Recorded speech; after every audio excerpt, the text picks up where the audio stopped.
Nagreklamo po talaga ako sa police and filed the case for unjust fixation and grave oral defamation. Andito ba naman yata? Oh, he's supposed to be in Pampanga. Ang mga hinayupak na mga dilawan, pinklawan, mga walang kwenta. Anak ng kagwang, umantakin nyo si Ma'am Rowena Guanzon, harap-harapan na ang sinabi niya na ako ay talagang pinklawan dilawan, di ba ho? Yan ang sinabi niya Pero ngayon, sa nangyayari po sa viral video po niya, at sumisigaw siya, talagang nag-hysterical, nagalit po siya doon sa Rockwell dahil sa pambabastos sa kanya.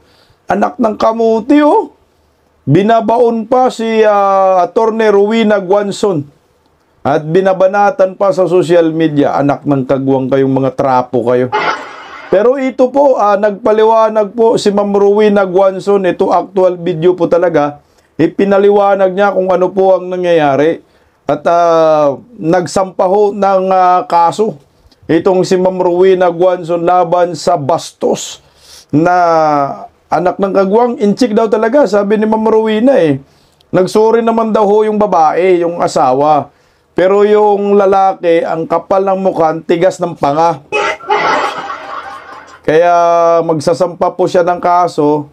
Pero iwan ko lang po yung kumuha ng video kung sampahan din po niya ng kaso. Kasi medyo hindi maganda yata yung caption na nagpost ng video. Pinasama po si Ma'am Rowena Guanzon. Baka sampahan din po niya ng kaso. Patay kayong mga dilawan, pinklawan. Pinklawan yung nagpost Nakikita ko po Senator Ronald Bato de la Rosa spotted di umano sa Pampanga ayon kay Boyeng Remulla. Anak ng kagwang. Bakit si Boyeng Remulla ang uhuli kay Senator Bato? Hindi yung ombudsman man yan, di ba? Feeling ni Boyeng, nasa DOJ pa rin yan, Puta, mas makapangyarihan ito talaga kay Bongbong Marcos. Magandang gabi po sa ating lahat. Palike po muna, pa-share, pa-subscribe.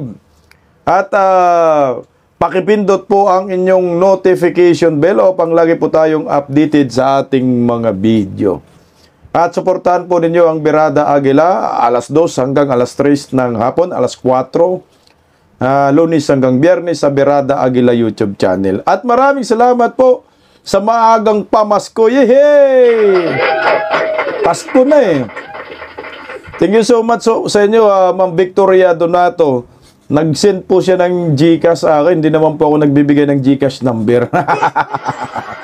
Maraming salamat, Ma'am Victoria Donato sa Pamiri Christmas. Thank you so much, Ma'am Cristina Navarro, maraming salamat din po sa inyo sa super thanks. Ayan.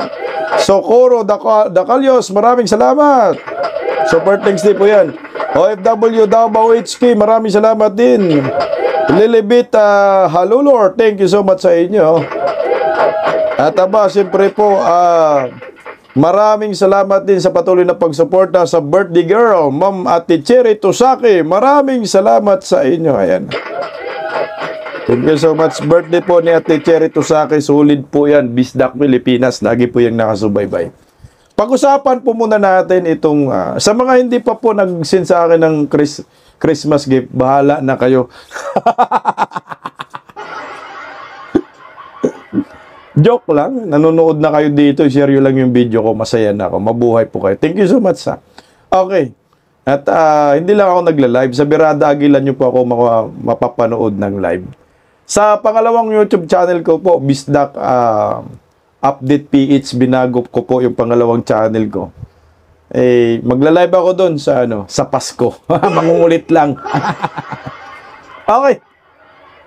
Pag-usapan po muna natin itong viral na si Ma'am Rowena Guanzon na talagang pinutakte ng mga bubonistang tanganista, mga trolls, kung ano-ano ang pinagsasabi. At basto si Ma'am Rowena sa mga sa mga hindi alam ang totoong kwento. Parang masama ang paghusga kay Ma'am Rowena Guanzon. Kung yung video lang na inilabas. Pero yung video na yon, pag tiningnan natin, may mga punto po si Ma'am Rowena Guanzon doon ng mga pinagsasabi. Na pag hinihimay-himay po natin, lumalabas talagang naagrabyado ho siya. Kasi iyan ay reaction lamang niya sa una nang nangyayari sa kanya, no, na binastos nga ho. Sinabi po ng na yung umubo lang ba, bumahing. Bumahing lang. Sa ibang bansa rin kasi, stricto naman yung ibang bansa, na pag medyo may ubo ka, tapos nandun ka sa maraming tao, may face mask, mag-face mask ka. Pero si Ma'am Rowena Guanzon, walang ubo po yun. Na kumati lang yung lalamunan kasi parang meron yata siyang nakain na hindi maganda, kumati yung lalamunan. Kaya napaubo siya. Pero hindi naman siguro niya intention na umubo sa katabi. Kasi ako sa akin tayo naman kasi, putang ina, kayo mga pinklawan, mga bubunistang tanganista, sige nga, kayo nga, subukan niya nga kung nga medyo kumati yung lalamunan nyo, puta, maubo ka talaga. Yan ang totoo dyan, mapaubo ka talaga kasi makatinga eh. So, wala naman siyang ubo. Napaubo lang. So, feeling kasi ng isang tao na yan ay mukhang may sakit si Ma'am Rowena Guanzon. Nag-viral po yung video. Tayo nga dito, naka-generate din tayo ng views kahit nagkomento lang tayo. Pero ang masaklap kasi may mga naninira sa kanya. Pakinggan po natin. A video of former COMELEC Commissioner Rowena Guanzon shouting at a couple inside the Makati Mall has gone viral, sparkling widespread online criticism. Guanzon says the argument started when the man allegedly told her to leave after she coughed, prompting her to raise her voice and hurl insults, even mocking him for not wearing luxury brands while acting, in her words, superior. She added that the man's wife apologized, but the man refused, leading her to file a complaint before the Makati police, where she claims the couple walked out as they were about to be read their rights. Online, netizens have been sharing and debating the incident, with some calling Guanzon's behavior uncalled for and urging accountability. The couple involved has yet to issue any public statement. Okay, nakunan po yan na video, yan po yung nag-viral. Talagang na-criticize dito si Ma'am Rowena Guanzon kasi yung nga naman, pag tiningnan mo si Ma'am Rowena Guanzon, pat yung video lang, na yun ang makikita natin, mukhang mapasama talaga ang imahe ni Ma'am Rowena Guanzon. Pero may reason siya. Kasi di ba yung personalidad ni Ma'am Rowena Guanzon, matapang eh. Meron nga, tinatawag nga siya na bardagulan queen eh. Kasi talagang matindi po. Nagmumura nga siya, di ba? Minumura nga yan si Bungit, si Sandro, si Martin. Ito sa sarili pa kaya niya, nangyari na inaapi siya, feeling niya, na inaapi siya, na agrabyado siya dyan. Siyempre, pinagtanggol niya yung kanyang sarili. At napamura pa talaga siya dyan. So marami pong mga speculation, ano ba ho nangyayari kay Ma'am Rowena, bakit ganun ang asal, bakit bigla pong sumisigaw. Pero yung lalaki tahimik, no, hindi man sumasabat. Pero sabi nga, ay humingi ho ng dispensa yung babae. Kumbaga, in behalf po sa kanyang asawa, hihingi po ako ng sorry. Pero yung lalaki, hindi po talaga nag-sorry ayon kay Ma'am Rowena Guanzon. Kaya napunta po sila sa police station. Dumating talaga pala sa police station at nagreklamo talaga. Narito po ang buong kwento at pakinggan rin po natin ang side ni Ma'am Rowena Guanzon. Kasi ako, kahit naman sino, sabi ko nga ako kanina, pag ikaw naman ay feeling mo na agrabyado ka at binabastos ka, hindi naman ho po pwede na magpabastos ka lang ng ganun-ganun lang. Lalo na ho, kung foreigner po yung nambastos sa inyo. Dapat yung kultura nating mga Pilipino ay nire-respeto rin po ng mga foreigner. Pero ho, ito, nasaktan ho siguro si Ma'am Rowena the time, kaya hindi niya napigilan yung kanyang galit. No? Normal po yan sa atin kahit sino po. Lalo na pag mataas ang blood pressure mo. At yun nga yung nakakatakot dun eh. Kung si Ma'am Rowena ay biglang inatake, patay kayong mag-asawa kayo. Kasalanan nyo pa kung ano ang mangyayari kay Ma'am Rowena Simbako. Okay, so pakinggan po natin si Ma'am Rowena Guanzon. Ito po yung kanyang paliwanag. Good morning. Thank you sa mga nag-alala sa akin. At nag-video lang ako ngayon, kahit short lang ito, just to assure you that I'm okay. mataas ang blood pressure ko kagabi, pero it stabilized naman. And alam nyo naman ako, di naman ako nagagalit kung hindi talagang sukdulan yung injustice or mali, di ba? Si BBM nga, di ba? Tumayo ako doon sa cathedral at talagang speech ako doon na halos walang pahinga na.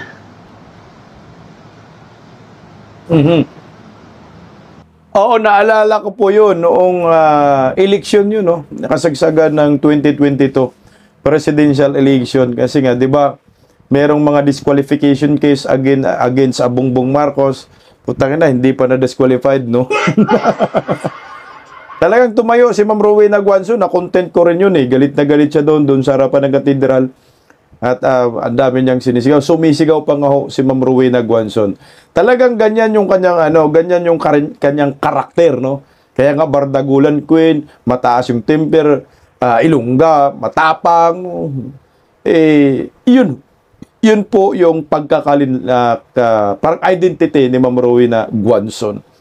Kasi siyempre, mataas na rin po yung kanyang narating. Nagiging commissioner sa Comelec at nagiging commissioner din sa CUA, abogada, professor. Pag tinignan mo, siyempre, pag meron pong makakita na Pilipino, no, ordinaryong Filipino, lalo na po yung followers niya, no? Kasi alam naman si Ma'am Rowena Guanzon, marami na rin mga following sa FB page. Sikat na rin po ito.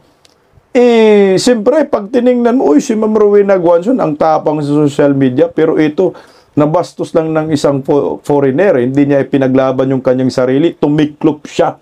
Siguro yun yung iniisip ni Ma'am Rowena, tika, hindi po pwede. Ito yung personality ko. Ito yung karakter ko. Ito yung trademark ko.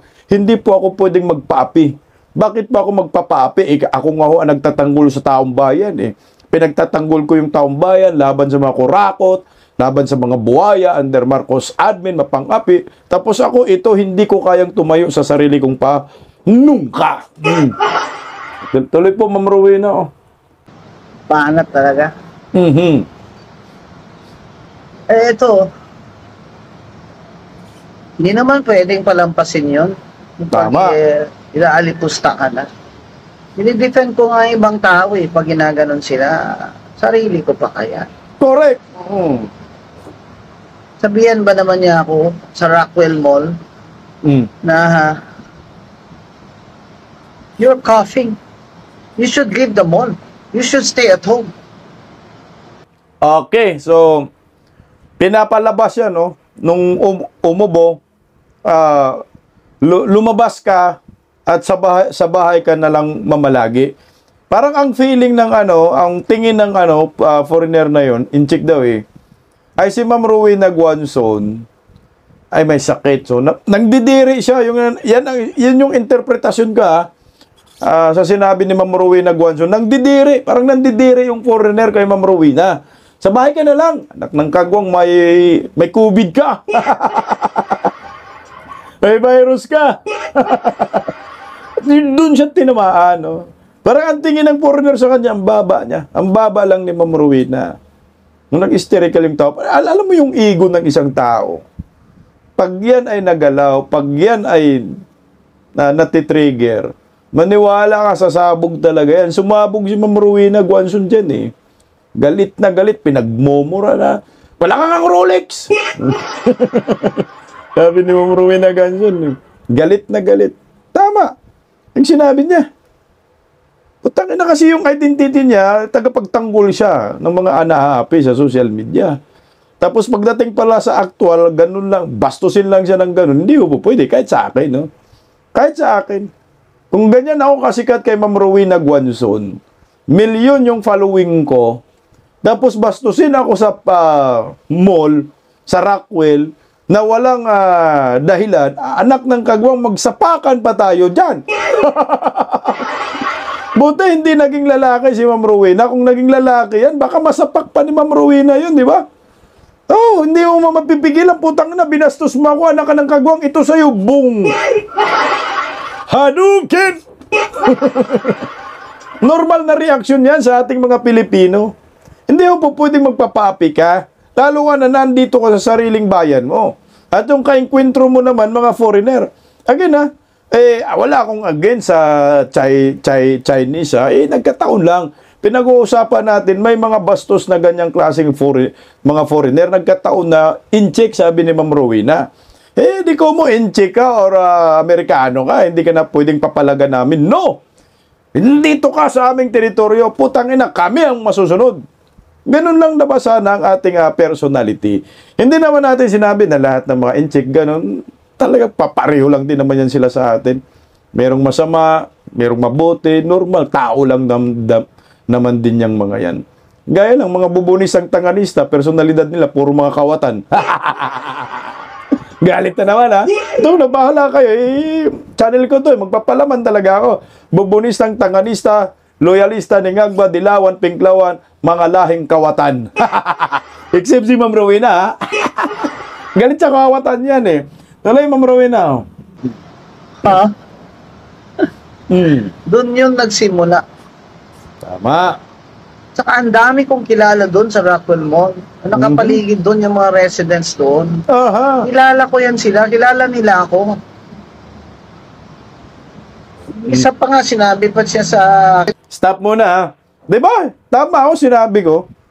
Takina ako, kilala ako, no? Sa social media.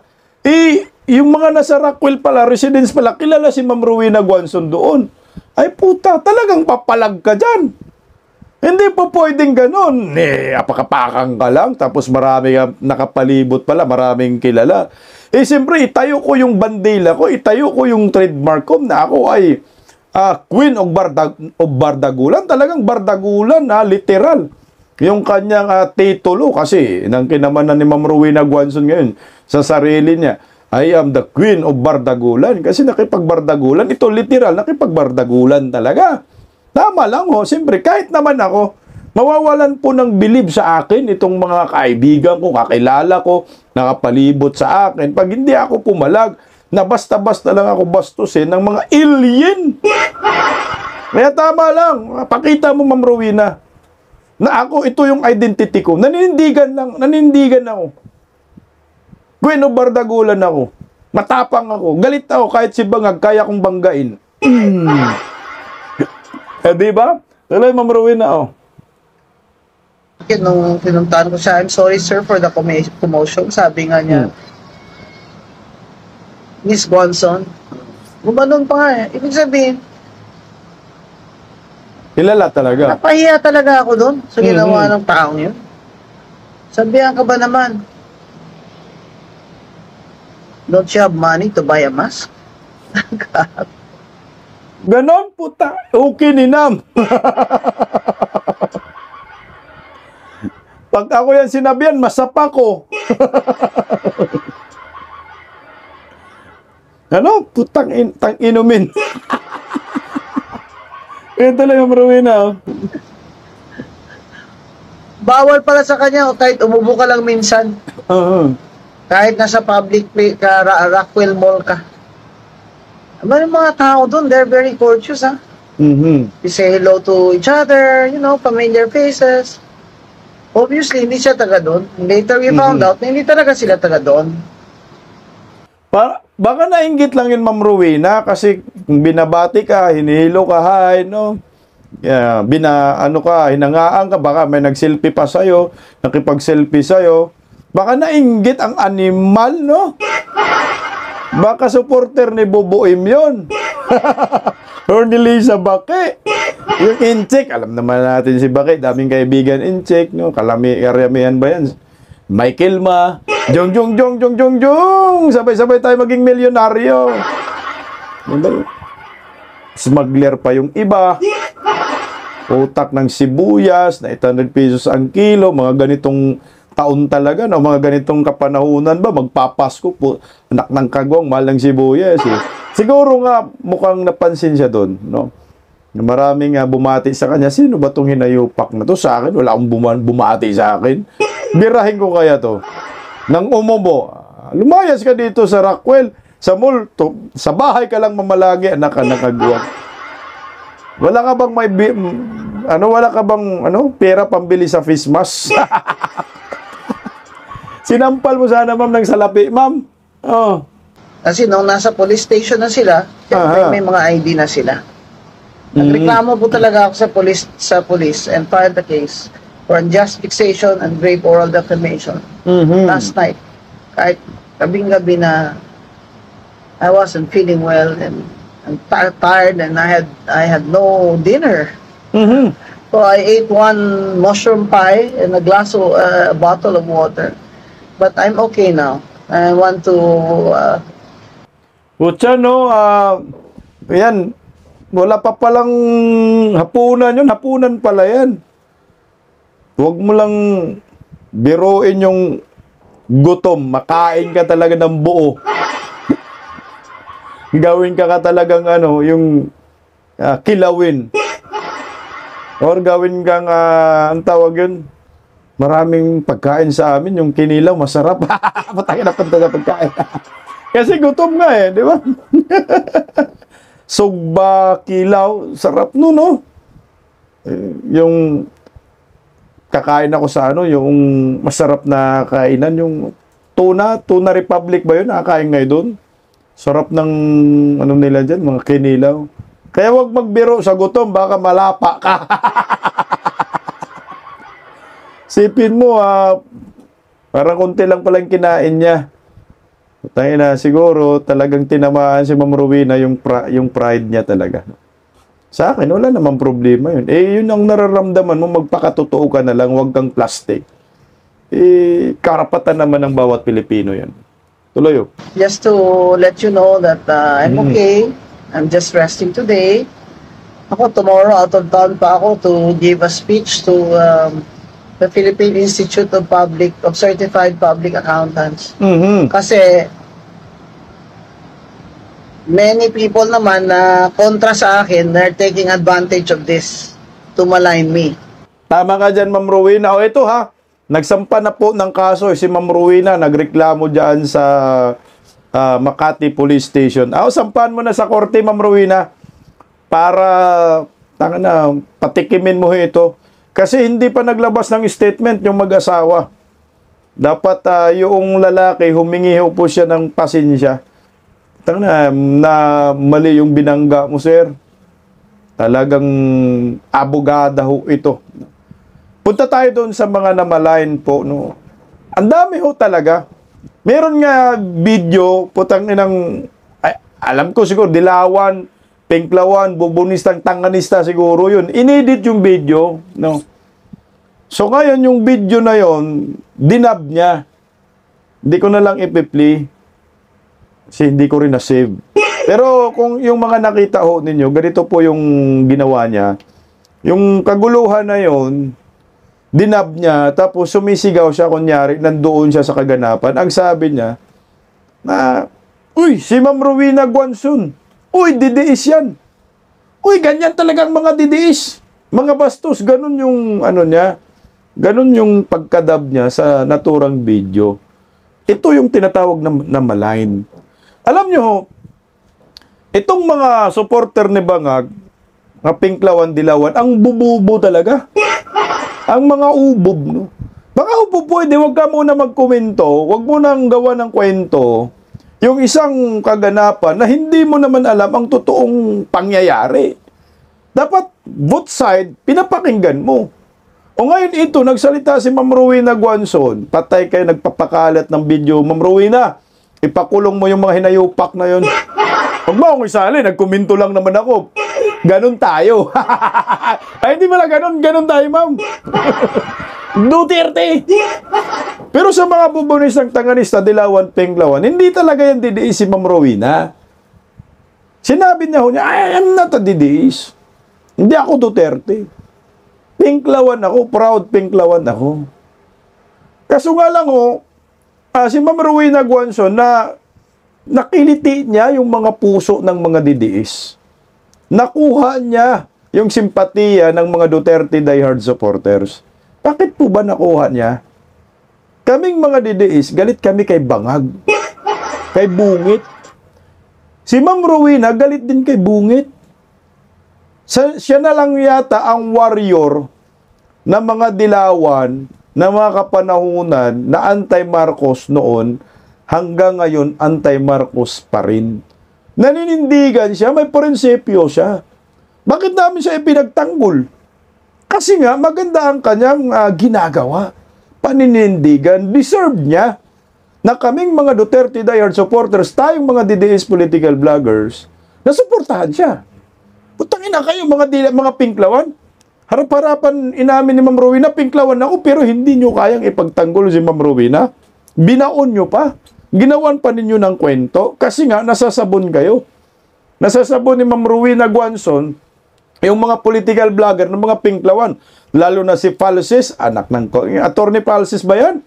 Yung baklita na, maga na rin yung mukha eh. Yung maitim. Swangit din eh. Binabanatan ni Ma'am Rowena Guanzon yun eh. Eh tayo, pag tiningnan po natin na okay ka, no? Pareho tayo ng prinsipyo, pareho tayo ng ipinaglalaban. Galit ka kay Bubuim, galit din kami. Kaya nandito kami. Natural, susuporta kami sa kanya. Pero wag niyong sabihin dideis siya kasi sinabi naman niya na hindi siya dideis. Ipapahid niyo agad sa community ng mga dideis. Putang ina kung sabihin ni Ma'am Rowena Guanzon dideis siya, anak ng kagwang, walang problema dyan. Kahit ipahid nyo sa amin yung ginagawa ni Ma'am Rowena, good yan sa amin. Bakit? Puta, pinaglaban niya yung kanyang sarili, prinsipyo niya, ang kanyang identity bilang isang bardagulan queen. Good yan para sa amin. Minamalain lang. Ito, ano na naman to? Political, ano na naman to? Motivated sa akin. Ginawa ng kwento kasi nga, majority, hindi lang majority, halos lahat ng post ni Ma'am Rowena, komentaryo, ay pumapabor kay Inday Sara Duterte, sa mga Duterte, at niyakap siya ng mga DDS at galit sa mga Marcoses. Kaya ngayon, si Ma'am Rowena Guanzon ginagawa ng kwento sa social media. Pinapaalala ko lang po sa tumuha ng video na bawal po talaga sa batas yun, kaya pinagbabawal yun sa Rockwell Mall. You have violated my right to privacy and that is a criminal offense. Patay. Kaya sana po pag nakita nyo yung video ko later, maybe Teka lang yari ka, animal kang nagbibideo ka. Ang caption hindi maganda eh. Marami nga nagko-comment mga DDS pinagtanggol si Ma'am Rowena Guanzon. Hindi ka maka-comment, yung comment section nilalak niya. Basta lang mga panira. Pero yung gumawa ng video na yon, ano ba yung hangarin mo? Kasi may criminal liability pala yan, anak ka ng kagwang. Pero ito, may video daw na ilalabas si Ma'am Rowena. Inabangan ko, wala pa. Pero siguro bukas or baka mamaya lalabas, content natin bukas. So, pakinggan natin. later this afternoon ay mas makita nyo yung buong Storya. totohanan and story, and you can comment and if you like to defend me in any Facebook post. Thank you very much. I'm okay. I'll just rest today. I'll stay home, rest today. I'm monitoring my blood pressure the whole day, but I'm feeling okay. Thank you. Thank you very much to all those of you who are concerned for me and supporting me and who love me. Thank you. Okay. Pag tinignan mo si Ma'am Rowena, parang nanghina talaga siya dyan, no? Nanghina siya. Siyempre, binuhos na yung galit niya. Subukan nyo po, magalit ng todo, tapos ilabas mo. Manghina ka talaga. Kaya relax lang, Ma'am Rowena Guanzon.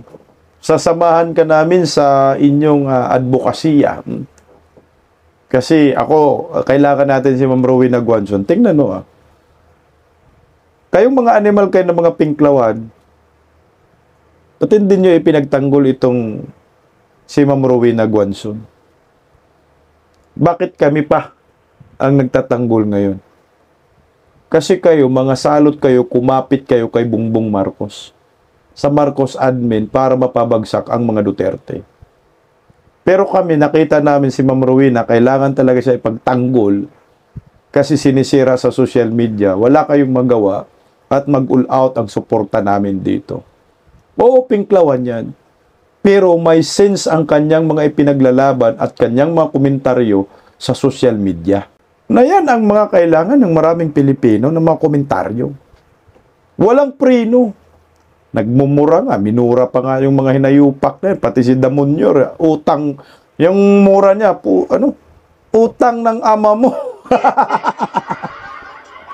Utang ng ama ni Bangag. Utang niya, utang din nating lahat, anak ng kamutin. Puro utang eh. Gusto lang maging presidente para mangutang maglima sa kaban ng bayan. Huwag kang mag-alala, Ma'am Rowena Guanzon. Lalaban tayo, susuportahan natin si Ma'am Rowena.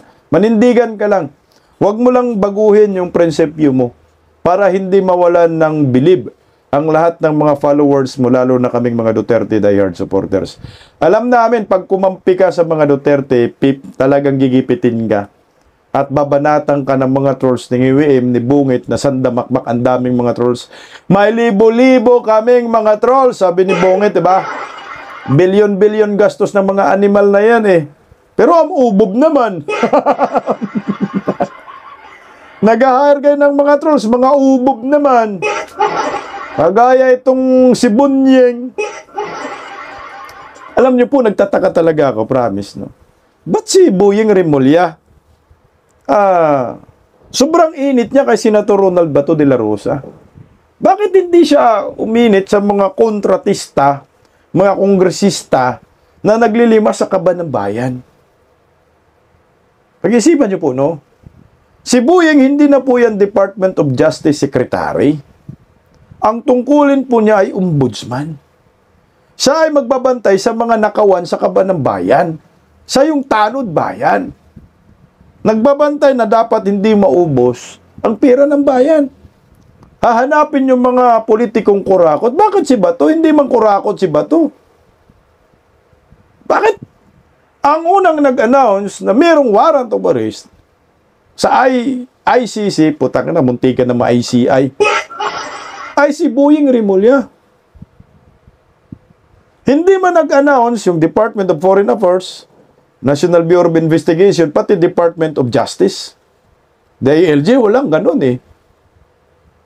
Pero siya, anak ng kagwang, sa kanya nang galing ang lahat. Sino ba ang connivance, no? Nakipagkasundo, nakipagsabwatan sa ICC para huhulin di umano si Boyeng. Putang, dapat si Boyeng mahuli eh. Si Senator Bato de la Rosa. Napaka-unfair guys, no? Para sa part ni Senator Ronald Bato de la Rosa. Alam mo si Bato, walang issue ng korupsyon. Pero, ang nanindigan para gagawin si Bato ay ombudsman. Putang ina, ang layo. Ba't ombudsman? Eh, hindi naman issue sa korupsyon yung issue kay Senator Ronald Bato de la Rosa. Ito ay tungkol sa mga paratang sa war on drugs ng previous admin Duterte. So ngayon, tingnan mo ha. Kay Boyeng nagsimula, in-announce may warrant of arrest, hinanapan ng warrant of arrest, nasa cellphone. So malamang galing kay Trillanes, nasa cellphone. Ngayon, si Boyeng panay preskon, labang kay Bato. Ngayon naman, si Boyeng naman ang nagsiwalat kung nasan si Bato. Nasa Pampanga daw. Anak ng kagwang. Boyeng, ombudsman ka. Hindi ka Department of Justice Secretary, anak ka ng kagwang. Ang dapat gawin mo, bantayan yung mga magnanakaw. Merong Department of Justice Undersecretary, Cadiz. Utang ina, lumayas na yun. Yun, bantayan mo yung mga kurakot ng mga kongresista. Yan ang tungkulin mo bilang isang ombudsman. Hindi o si Senator Bato, hindi mo yung tungkulin. Wala ka ng jurisdiction kay Senator Bato. Pero ang lumalabas, si Boyeng ngayon ang gustong huhuli kay Senator Ronald Bato de la Rosa. So recap tayo. simula nung lumabas na usapin na yan, si Senator Bato de la Rosa, hindi na po nagpakita. Siguro po, meron talaga siyang entail na itong si Boyeng Remulla ay merong hawak na warrant of arrest. Kung merong kang hawak na warrant of arrest, bakit ayaw mong ilabas ngayon? Bakit kailangan pang sikreto? Ilabas mo para malaman namin yung katotohanan. Kasi si Senator Bato, binablap nyo tinatakot nyo May warrant of arrest ako. Pero sa palagay ko, kaya si Senator Bato ay hindi ngayon lumalabas dahil meron siyang intel na nasasagap na totoo yung sinasabi ni Boyeng na may warrant of arrest. Kasi kung hindi yan totoo, ay putya, siguro si Bato nandyan, lumabas. Kahit na sinabi na ho ng Solicitor General na wala daw warrant daw. Bakit ganon? Maglulukuhan tayo. Si Boyeng nagsabi meron. Yung ibang mga gabinete na bangag sabi wala. Sino yung paniniwalaan namin? Si Boyeng? Yung isa pang Remulla? Yung Solicitor General, NBI, DOJ? Sino ba talaga? Kapag si Boyeng ang tinanong, sure na sure daw. Kaya nga, si Senator Bato nawala. At binabatikos pa ngayon si Senator Bato, sumasahod daw. Sumasahod daw ng hindi pumapasok. Daming bumatiko sa kanya, anak ng kagwang. Pakinggan natin ang balitang ito. Saan ba? Kailang ito pala, ito pa. Ay, sorry gusto ko kasi yung to, merong nakaano tayo. Sunod-sunod yung video ito. Hindi pa raw nagpapaliwanag si Senator Bato de la Rosa kung bakit hindi siya dumadalo sa mga sesyon ng Senado. Ayon po yan kay Senate President Tito Soto. Sa gitna ito ng issue na patuloy niyang pagtanggap ng sweldo kahit na ilang linggo nang absent. Nagsimula yan ang umugong ang balibalitang may arrest warrant ang International Criminal Court para kay Senator Bato. At live mula sa Senado, nandyan po si Mean Los Baños. Mean, ano ba ang update ni SP Soto tungkol dito sa patuloy na pagliban ni Senator Bato? Yes, Ruth. Sa gitna ng kanyang mahabang pagliban sa Senado, pinayuhan ni Senate President Pro Tempore Ping Lacson si Senator Bato de la Rosa na magtago ng mabuti kung wala naman siyang intensyon na sumuko sa ICC. Kapag naman daw ng otoridad na hanapin siya. Kwento ni Senator Ping na binessage niya sa chat group bilang mga senador, Senator de la Rosa, para kumustahin siya. Nangyari ng 1-2 linggo na ang nakakaraan nang magsimula ang budget deliberation. Biro naman daw ni De La Rosa, i-break nito ang kanyang record sa pagkatago dahil sa kanyang kaso noong panahon ng Administrasyong Arroyo. Kinumpirma naman ni Senate President Tito Soto na bagamat 3 linggo ng absent si Bato, ay sumisweldo pa rin siya. Sabi ni Soto, tuloy naman ang trabaho ng opisina ni Bato kahit nawala siya, kahit di rin kailangan bawasan ang pondo ng kanyang opisina. Hirit pa ni Soto, si Bato nga 3 linggo pa lang di nakakapasok habang sa Kongreso, meron daw mga mambabatas na hindi nakakapasok ng 1 taon. Hanggang ngayon daw ay walang komunikasyon kay Soto si Senator de la Rosa. Sa gitna ng kanyang mahabang pagliban sa Senado, pinayuhan nga siya ni Senator Lacson na may ayusin nga raw ang pagtatago. Samantala, narito ang bahagi ng pahayag ni Senate President Pro Tempore Ping Lacson at Senate President Tito Soto. Ang advice ko sa kanya, kung wala siyang intention na mag-surrender, magtago siya mabuti. Advice ko sa law enforcement, hanapin yung siya mabuti. Trabaho nila yan maghanap Napakaraming congressman na ginagawa yan dati, ba't di nyo question? Sir, wala pong rina. Bakit ngayon ang Senate na napapag-initan sa 2-3 linggo hindi pumasok? Ganun talaga kahit si Senator De Lima at saka si Senator Trillanes nakakulong. Talagang tuloy pa rin yung function ng opisina nila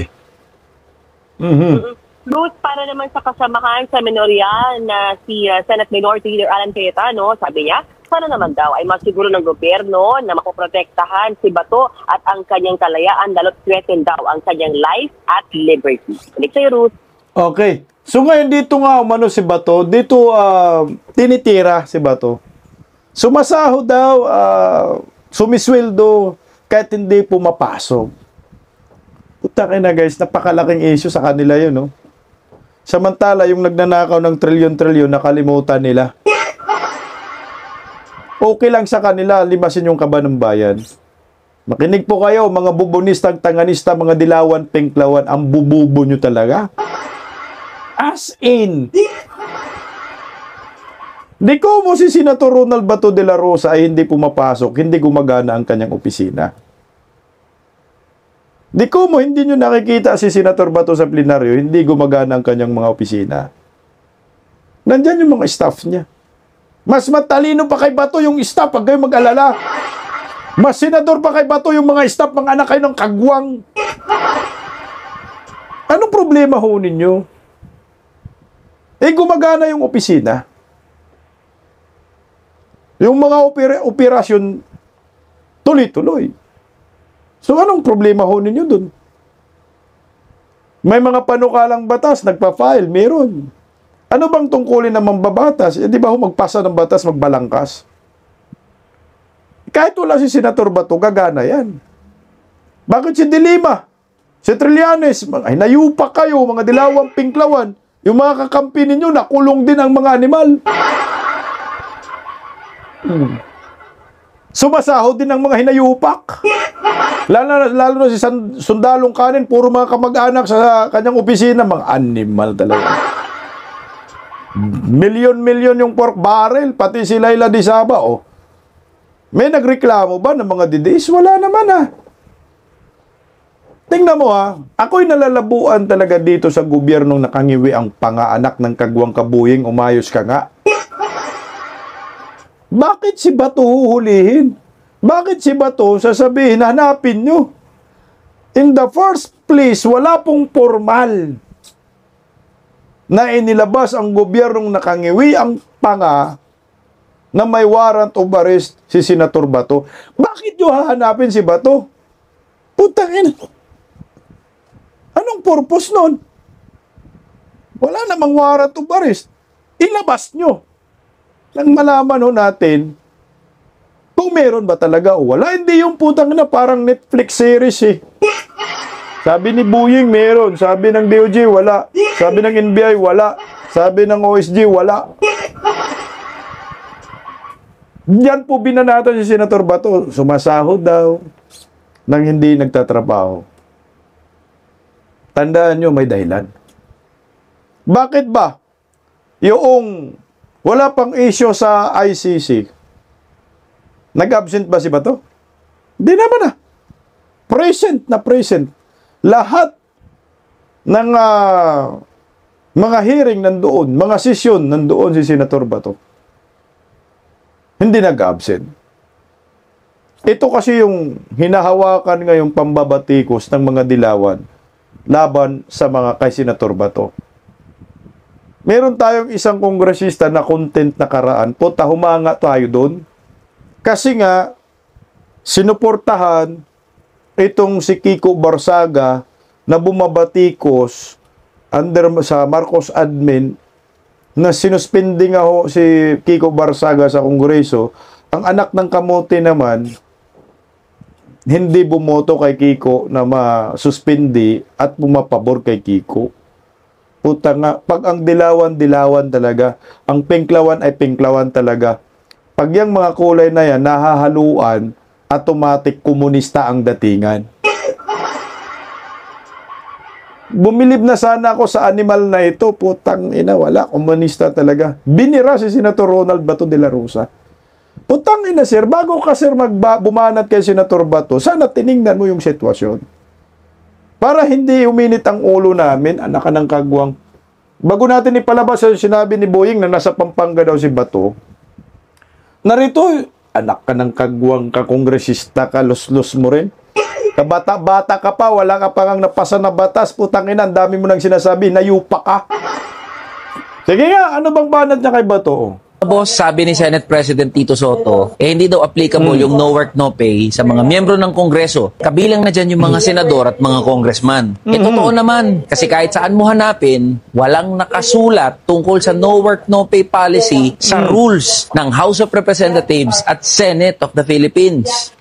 Totoo naman pala, bakit ka putak ng putak? Anong pinaglalaban mo dyan? Nagiging bubo ka kung ganun. Ano may pinaglalaban mo? Bakit pinupuna mo si Senator Bato? Totoo naman talaga. Wala naman talagang no work, no pay dyan sa Senado at Kongreso. Aminin na po natin, walang batas na ganun eh. Tanggapin natin, ginawa ho ninyo yan, mga dilawan, pinklawan eh. Yan ang sinasabi ko eh. Pag sa inyo, mga dilawan, yung batas, pumapabor, okay sa inyo. Pero pag hindi mga dilawan, hindi pwede sa inyo. So kay Dilima, okay, at kay Trillanes, no work, no pay. Tama ba, Ili? San Fernando ba to? Anak ng kagwang, tusuking kita ngayon eh. Pero pag mga DDS, bawal na. Sa inyo lang talaga ang batas? Ganun ba? Okay, Ninam. Walang sense of humor. Pero di ba dapat di na issue yan bilang mga halal na opisyal, keso senador ka o congressman, dapat automatic na pumapasok ka, lalo pa nagpapasahod sa iyo mga manggagawa at ordinaryong Pilipino. Isipin natin itong mga boss pag ordinaryong manggagawa, no work, no pay policy yan. May bagyo o wala, may special holiday o wala, inaasahan na papasok at papasok yan. Dahil pag di siya pumasok, wala siyang kikitain. Tapos anong mababalitaan natin? Merong mga congressman at mga senador gaya ni Bato de la Rosa na hindi niya na nagagampanan yung trabaho niya. Umattend ng mga committee hearings, gumawa ng mga batas. At itong nakaraan lang, budget deliberation sa Senado, hindi nga siya nagpakita. Tapos, buong-buo niyang makukuha yung sahod niya at mga benepisyo ng opisina niya. Bobo! Alam mo, sir, bumilib na sana ko sa'yo, nagiging tanga ka dito sa mga komentaryo mo. Tama ka, may sense yung sinabi mo na bakit ba mga ordinaryong Pilipino pag nagtatrabaho, pag hindi ka nagtatrabaho, walang sahod, no work, no pay. Hindi kasalanan ni Bato yan. Yan ay company policy. No work, no pay. May magagawa ka ba dyan? Nandyan na yan, batas na yan eh. So anong pinaghimutok mo ng butsi? Ngayon ito si Senator Bato, hindi nakapasok, merong issue eh. Boss, case-to-case basis ho ito. Hindi naman ho basta-basta lang si Senator Bato nag-absent dyan sa budget deliberation. Kung usual niya ginagawa niyan, kung regular na ginagawa niyan mula noon hanggang ngayon, na panay absent siya sa Senado, ay putang ina, dapat magalit tayo. Ngayon nga lang ho nangyari yan, boss. Busabos. Dahil ginigipit siya ng administrasyong ito. Sige nga, ikaw, gigipitin ka ng administrasyon. Payag ka ba? Putang ina. Siguro, mas magtatago ka pa. Oh. Sige nga, tuloy oh. Tapos ano ba naman yung maririnig namin na dahilan mo kung bakit hindi ka nagpapakita? Na meron kang kaso na inaharap at maaari na servan ka ng warrant of arrest? Ang manggagawa, ordinaryong manggagawa, kahit may problema yan o wala, may sakit yan o wala, may humahabol, may humahunting dyan o wala, papasok at papasok yan para makuha niya ng buo yung sahod niya. Akala ko ba, Senator Bato, matapang ka, taharapin mo yan. Akala ko ba bring it on at hindi ka natatakot sa kung ano man yung kaso na isasampa o maaaring warrant of arrest na ihain laban sa'yo. Hindi ba unethical na yung mga kagaya mong senador? Pati na rin yung mga congressman na hindi nagpapakita, hindi pumapasok, kumukuha pa rin ng sahod kahit walang ginagampanan na trabaho. Paalala ko lang sa inyo SG31 kayo. 300,000 kada buwan ang tinatanggap ninyo, pumasok kayo o hindi. Kung ano ang pamantayan na ginagamit sa mga ordinaryong manggagawa, ganun din dapat ang gamitin sa atin ng mga halal na opisyal. Kung no work, no pay ang isang ordinaryong manggagawa, ganun din dapat tayo. Kung sila ay nalilate at nababawasan ng trabaho dahil late nga sila at kadalasan nag-overtime pero walang overtime pay, yung iba pumapasok pa ng Sabado, Linggo at doon sa mga rest day nila, dapat ganun din ang asahan sa atin ng mga halal na opisyal. At sa'yo, Senator Bato de la Rosa, magpakita ka na, pasok ka na, ilabas mo yung tapang mo, wag lang puro sa press release. At sa mga kabaro natin, ng mga public official, mga congressman, mahiya naman tayo. Magsipasok tayo at gampanan natin yung trabaho natin. Putangin na mo, ang yabang mo. Kabago-bago mo lang, wala kang nagawang batas pa Ganyang kapag salita, ang tanga mo naman. Alam mo kung bago ka magbitaw ng salita, basahin mo muna yung sitwasyon ni Senator Bato de la Rosa. Huwag mong ihambing ang sitwasyon ni Senator Bato de la Rosa sa mga ordinaryong manggagawa. Kasi iba ang sitwasyon ni Senator Bato de la Rosa. Bakit ba? Yung mga sinasabi mong manggagawa, ginigipit ba sila ng gobyernong Marcos? Bakit ba yung mga ordinaryong manggagawa, lumaban ba sa war on drugs? Bakit ba yung mga ordinaryong manggagawa, nakaranas ba ng ganyang sitwasyon kay Senator Bato? Sige nga, pakipaliwanag sino? Nasasabihin mo ba, kinukumpara mo si Bato sa mga ordinaryong manggagawa? Hindi ang kasalanan ni Bato. Na kahit hindi siya papasok ay sasahod siya. Putang ina, magpasa kayo ng batas, ang bubo mo. Kongresista ka, di ba?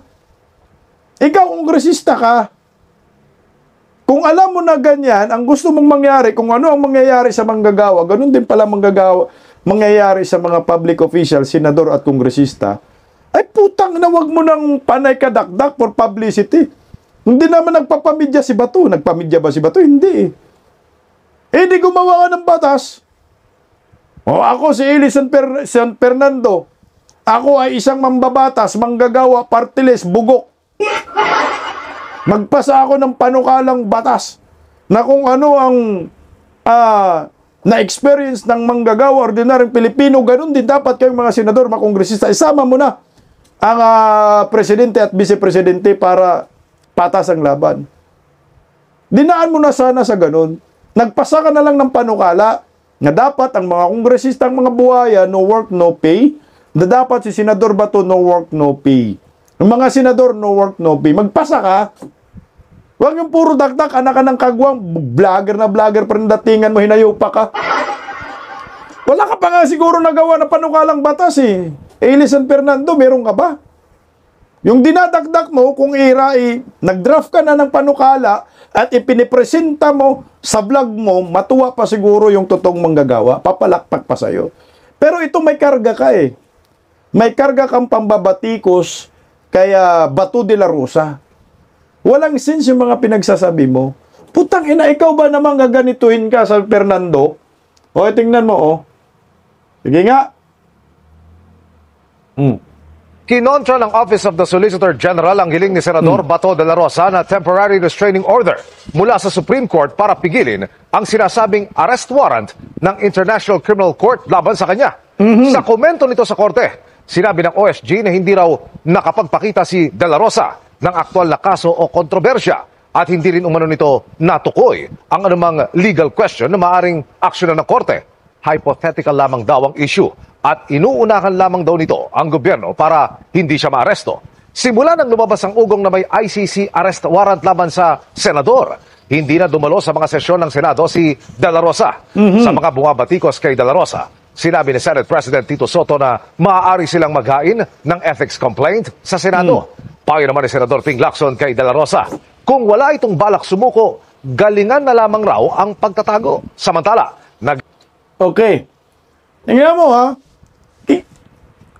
Ang Office of the Solicitor General, nabaliktad na yung sitwasyon. Noong una, ayaw na mag-abogado dito sa pamahalaan dahil nga walang jurisdiction ng ICC. Pero ngayon, bago yung Solicitor General, nag-abogado na. Pag tiningnan mo, may masama silang bala kay Senator Bato. Kaya kayong mga bubonistang, tanganistang, pinklawan, dilawan, lalo ka na Ili, San Fernando, huwag kang masyadong magmayabang at huwag masyado kayong magmagaling. Mas magaling pa kayo kay Senator Bato. Putang ina, naranasan nyo na ba nakipagdigmaan sa mga durugista?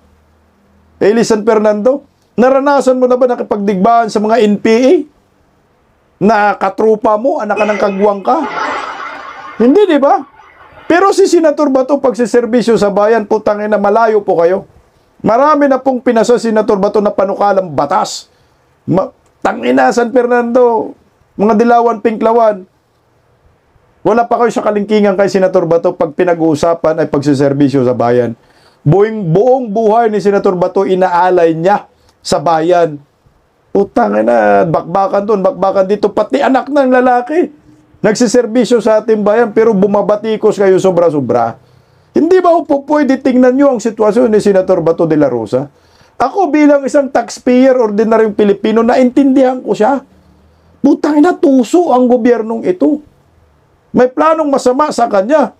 Bakit ba ako pupunta sa isang hawla na alam ko ito ay patibong trap sa akin?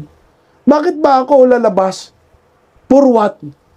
Tangina, si former President Duterte, presidente yun ginagago ng gobyernong ito. What more pa kaya si Senator Bato de la Rosa?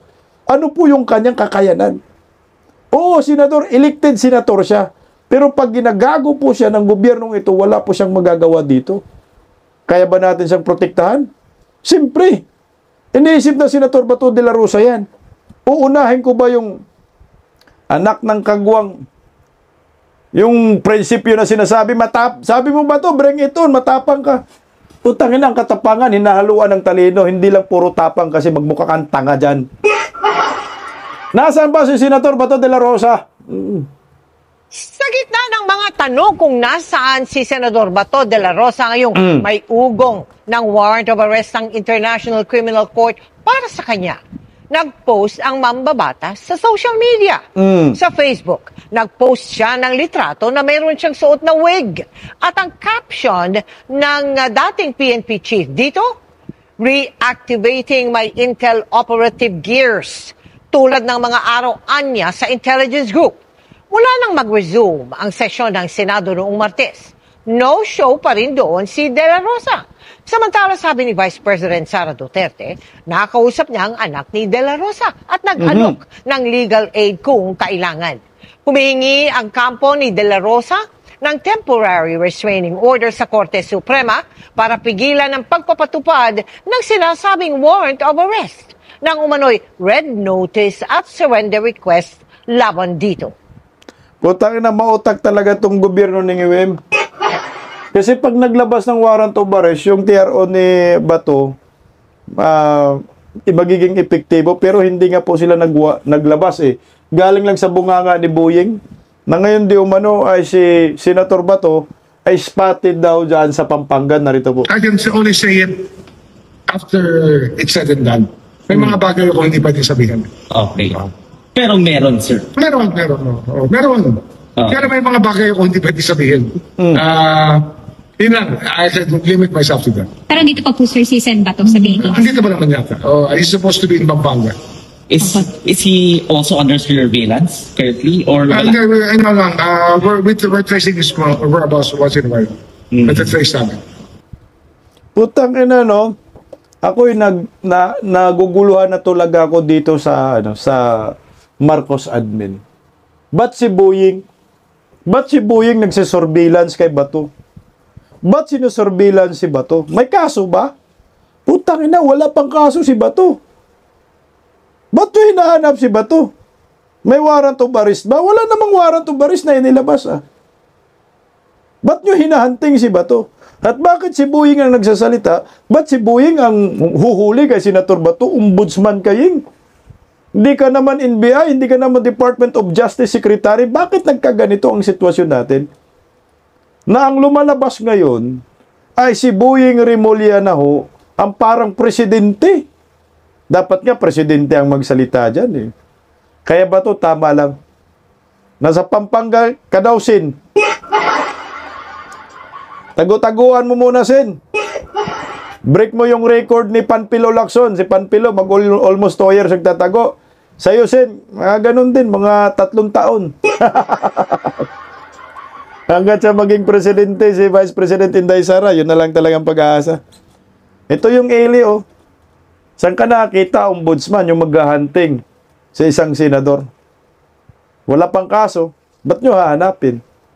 Wala pang kaso, walang sinasabi na warrant, ba't nyo surveillance? Ano to? Panggigipit. Black propaganda.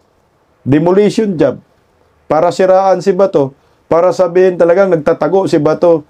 Utang ina, ginawa na nilang puganti si Bato Ilabas yung muna yung warrant kung meron.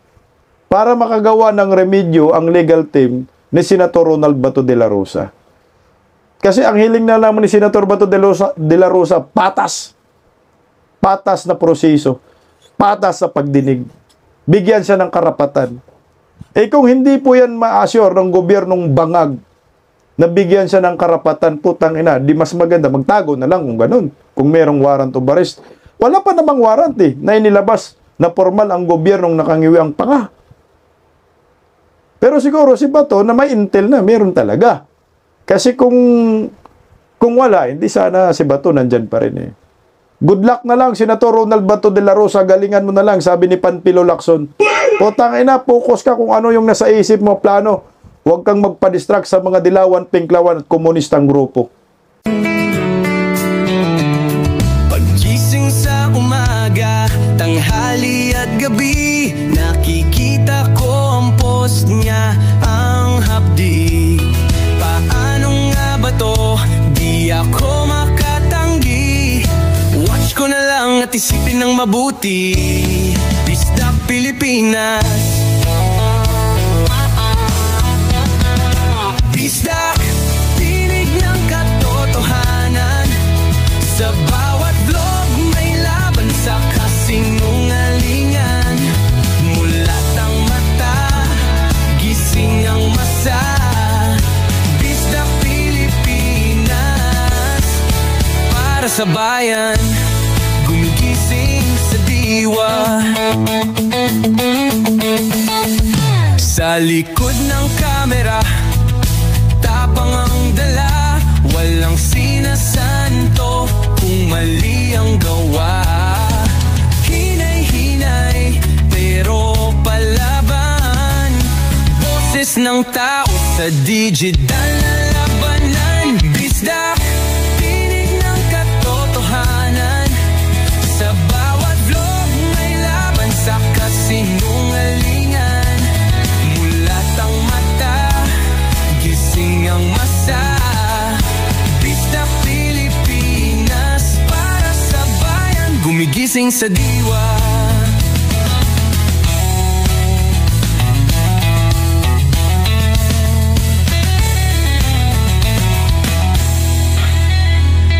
Hindi artista, hindi politiko, pero ang katotohanan, sigaw niya ay buo.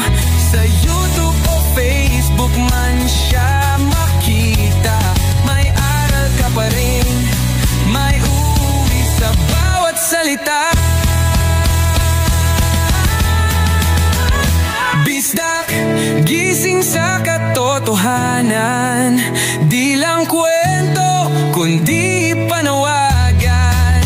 Sa bawat Pilipinong naghahanap ng liwanag, Bisdak Pilipinas, kasama sa pagbangon ng bayan. Bisdak Pilipinas, boses ng masa, gising ang diwa. Sa vlog mo, may pag-asa.